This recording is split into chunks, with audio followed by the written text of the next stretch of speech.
Well, it didn't take too long before Netflix decided to pull the plug on its Resident Evil series. The series was canceled after just one season. I watched the first episode and never went back. It was booty, it was terrible. I watched some other YouTubers who were talking about it and reviewing it, and I'm glad I made that decision because it looks like it got so much worse. But now it's been a few days, and one of the stars of the show has come out and has some words for the show's haters. Netflix's Resident Evil star Lance Reddick dismisses critics of quickly canceled series as trolls and haters who never got what we were doing. What is it that you were doing exactly? What does that mean? Because you clearly weren't making a watchable Resident Evil series. According to series star Lance Reddick, Netflix's Resident Evil was so widely rejected by both audiences not because it was poorly written bastardization of Capcom's original video game franchise, but due to the fact that the unimpressed were nothing more than trolls and haters who never got what we were doing. Let's find out if he actually explains what that means. The Albert Wesker actor spoke to his opinion on Resident Evil's critics in a video of acknowledgments and thank yous regarding the series shared to his personal Twitter account on August 27th, the day following the streaming service's announcement that it had cured itself of its Umbrella Corps-borne virus just a month and a half after it was first infected. A special thank you to all the fans who watched Resident Evil Netflix, the showrunners, my castmates, executives, and more. We worked our asses off and had a great time.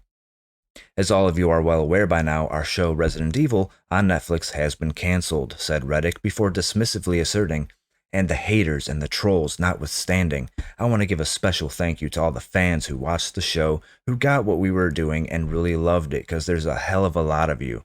Turning to the show's cast and crew, the actor continued, I want to give a special thank you, and he just talks about his cast and crewmates. I'm not going through all those names.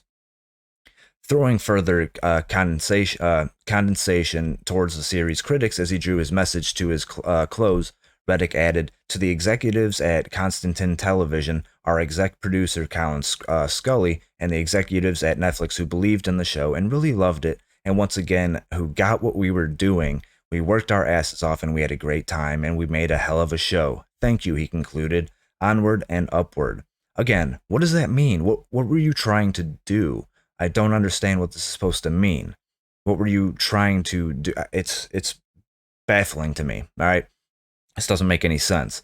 And this is another thing that these Hollywood types like to do. Every time people criticize a show or a movie, it's always the fans' fault.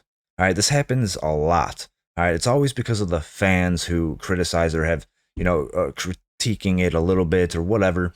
They got their problems or issues with it. But it's never the actors, it's never the showrunners, it's never the writers, it's always the fans. Why is that?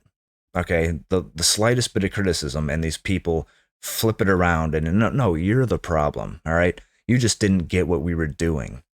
It's very strange. However, though Reddick's attempts to paint the series' detractors as a small and disingenuous group of continual naysayers, it should be noted that Resident Evil's sheer unpopularity among viewers was the deciding factor in its cancellation.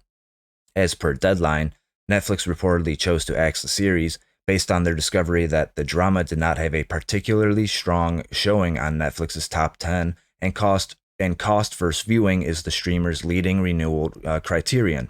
So nobody was watching it. That's why it got canceled. All right. Though Resident Evil debuted in the wake of Stranger Things' fourth season, Netflix had hoped that that word of mouth would help contribute to an eventual surge in viewership for the fledgling action horror series. Yet this was ultimately not to be, as the series fell out of the streamer's top 10 rankings after just 3 weeks, never to return. As of writing, the series currently holds a rotten score on review aggregate site Rotten Tomatoes, with an average 55% ranking from critics and a 26% from general audiences. Likewise, sister review aggregator Metacritic holds a collective 53 out of 100 from critics and a 1.4 out of 10 from average viewers, the latter generated from a ratio of 26 positive reviews, 5 mixed, and 214 negative for the critical failure. Yeah, this isn't surprising that the show got canceled. It's not surprising that one of the actors, and I'm sure more people come out and probably have some words, but that they would attack the fans for not liking the show. I'm surprised he actually didn't call them racist or sexist or any other type of label. But I mean, this is just it just seems to always happen. All right, these they can't handle criticism. It's always because of you and not because of them, right? But yeah, that's about it. Let me know what you guys think in the comments. Hit the like button, subscribe to the channel, and until next time, I'm out.